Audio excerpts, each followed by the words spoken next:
तो प्यारे दोस्तों, इस वीएफटी को चेक करेंगे कि ये वीएफटी कितने किलोवाट की है और इसमें बर्दाश्त कितने एम्पेयर का है। तो यहाँ आप प्रोग्राम में जाएंगे, पीई में जाएंगे, यहाँ आप 2 पे आ जाएंगे, PE02 में आ जाएंगे, डेटा एंटर करेंगे तो आपके सामने यहाँ 5 लिखा आ रहा है। तो आप जब 3 में जाएंगे तो आपको किलोवाट नज़र आ जाएंगे। तो ये 3 में हम जा रहे हैं। 3 में आप डेटा एंटर करेंगे, ये 5 है, ये 5 किलोवाट की वीएफटी है। और ये आप यहाँ 5 में इसका जो ना एम्पायर देख सकते हैं, 13 एम्पायर इसमें ताकत यानी 13 एम्पायर की है।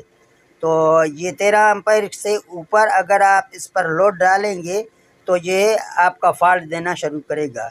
तो ठीक है दोस्तों, अगर वीडियो अच्छा लगा तो वीडियो को लाइक करें, शेयर करें, मुझे दे दें इजाज़त। ओके, अल्लाह हाफिज़।